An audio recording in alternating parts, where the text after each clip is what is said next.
గతంలో ఎట్లుండే ఇవాళ ఎట్లుంది? ఈ స్వేచ్ఛ 4 కోట్ల తెలంగాణ ప్రజలకు వచ్చిందా రాలేదా?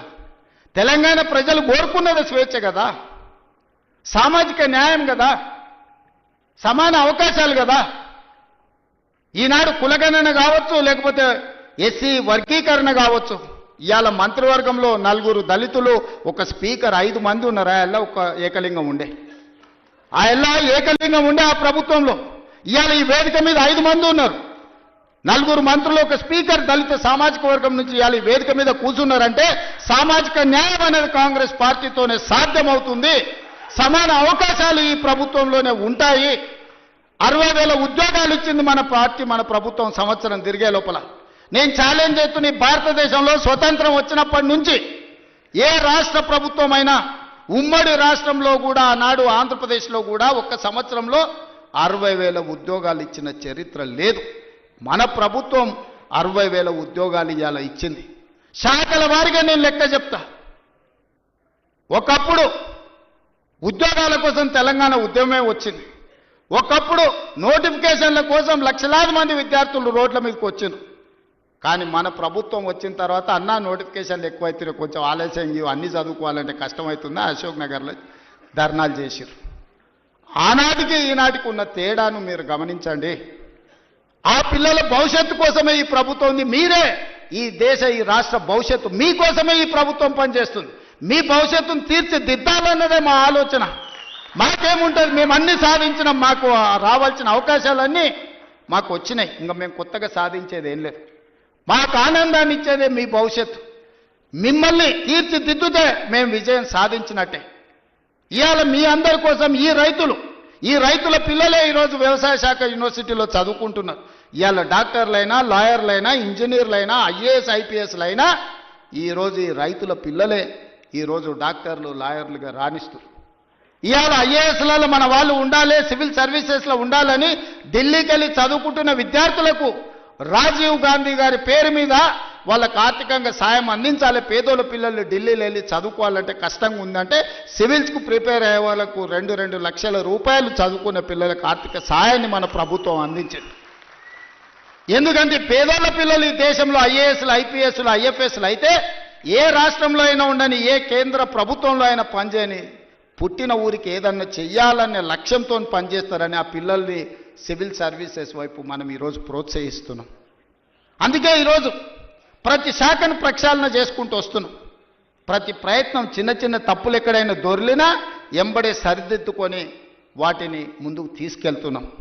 మిత్రులారా, ఇవాళ తెలంగాణ రాష్ట్ర ప్రజలకు ఇదొక సంతోషకరమైన శుభదినం.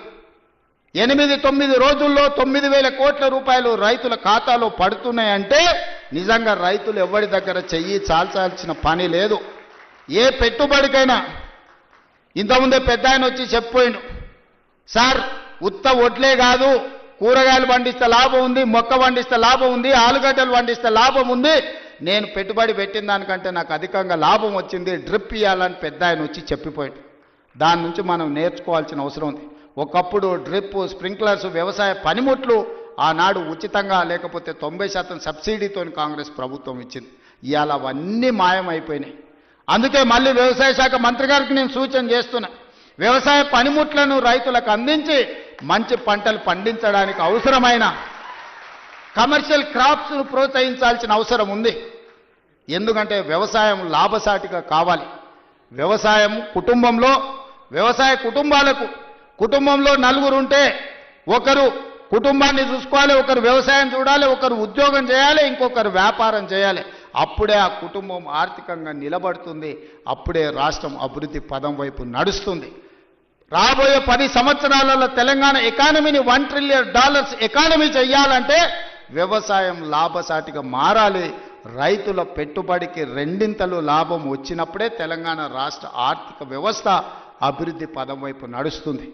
మరి తెలంగాణ రాష్ట్ర ఆర్థిక వ్యవస్థ అభివృద్ధి పదం వైపు నడపాలంటే పరిశ్రమలు పెట్టే వాళ్ళకు సబ్సిడీలు ఇవ్వడమే కాదు, పరిశ్రమలు పెట్టే వాళ్ళకు భూములు ఇవ్వడమే కాదు, వ్యవసాయం చేసుకుంటున్న పేద రైతులకు కూడా సబ్సిడీలు ఇవ్వాల్సిన అవసరం ఉంది, ఇన్సెంటివ్లు ఇవ్వాల్సిన అవసరం ఉంది, టెక్నాలజీని బదిలీ చేయాల్సిన అవసరం ఉంది, సాంకేతిక నైపుణ్యాన్ని నేర్పాల్సిన అవసరం ఉంది. ఈరోజు టెక్నాలజీలో ఏఐ టెక్నాలజీ వచ్చింది. రైతుకు తెలీదు పాపం, 2 ఎకరాలలో ఒడ్లు పండిస్తే మొత్తానికి యూరియా చల్లుతాడు. కానీ ఎక్కడ సమస్య ఉందో అక్కడనే చల్లగలిగిన సాంకేతిక నైపుణ్యాన్ని తెస్తే ఎరువుల బాధ తప్పుతుంది, కలుషితమైన ఆహారం తగ్గుతుంది, భూమి సారవంతమైన నేలగా ఉంటుంది. ఇట్లాంటి సాంకేతిక నైపుణ్యాన్ని కూడా ఈరోజు వ్యవసాయ శాఖ నేర్చుకోవాల్సిన అవసరం ఉంది, రైతులకు నేర్పాల్సిన అవసరం ఉంది. అదేవిధంగా ఈరోజు వ్యవసాయ పంపు సెట్లు సంవత్సరానికి దాదాపుగా 17,000 కోట్ల రూపాయలు ఉచిత విద్యుత్తుకి ఈరోజు మనం ఖర్చు పెడుతున్నాం. ఇవాళ అదే సోలార్కి మనం మారిపోతే సోలార్తోని మీ వ్యవసాయం ఉచితమే కాదు, మీరు సోలార్ విద్యుత్తు ద్వారా నెలకు 2,000 3,000 మా ఆడబిడ్డలకు ఆదాయం వచ్చేటట్టు విద్యుత్తు శాఖకు సంబంధించి ఉప ముఖ్యమంత్రి గారు ప్రణాళికలు చేస్తే రైతులు సిద్ధంగా ఉన్నారు. దానికి అవసరమైన పెట్టుబడి మనం పెడదాం. కొన్ని వేల కోట్ల రూపాయలు ఒకసారి పెట్టుబడి పెట్టినా 25 సంవత్సరాలు ఈ రైతులకు లాభసాటిగా ఉంటుంది. వాళ్ళు వాడుకునేది వాడుకోగా మిగిలిన విద్యుత్తును మీకు అమ్ముతారు. ఈరోజు మా రైతులు అదాని అంబానీలతో పోటీ పడే విధంగా తీర్చిదిద్ది సోలార్ విద్యుత్ ఉత్పత్తిలో అదానీలతో పోటీ పడే విధంగా మా రైతుల్ని ఇంటికాడ కూర్చున్న వాళ్ళకే ఆదాయం వచ్చే విధంగా ప్రణాళికలు చేయాలి.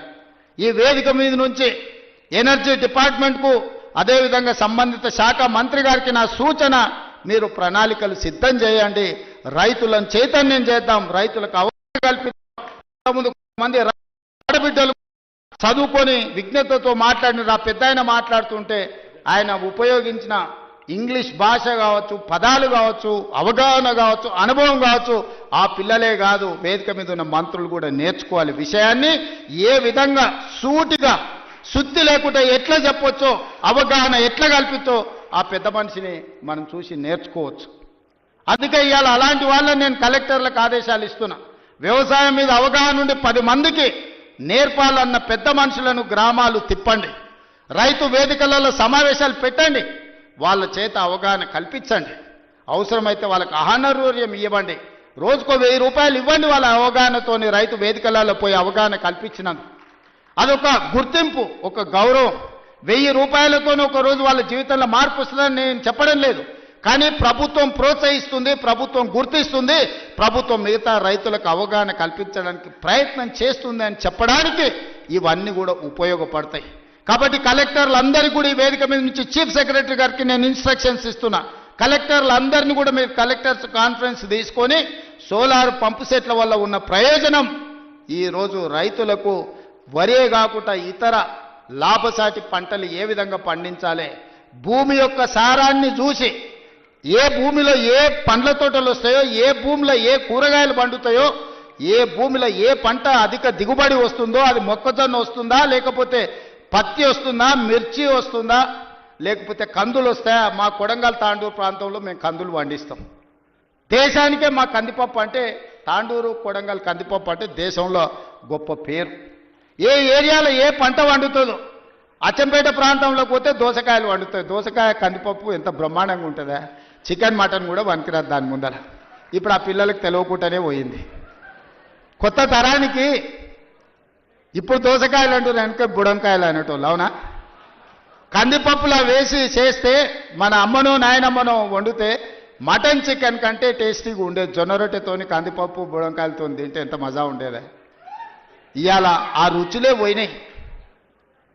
అందుకే ఈరోజు పంట మార్పిడి జరగాలి, ఆలోచనలో చైతన్యం రావాలి, ప్రజలకు ఉపయోగపడాలి.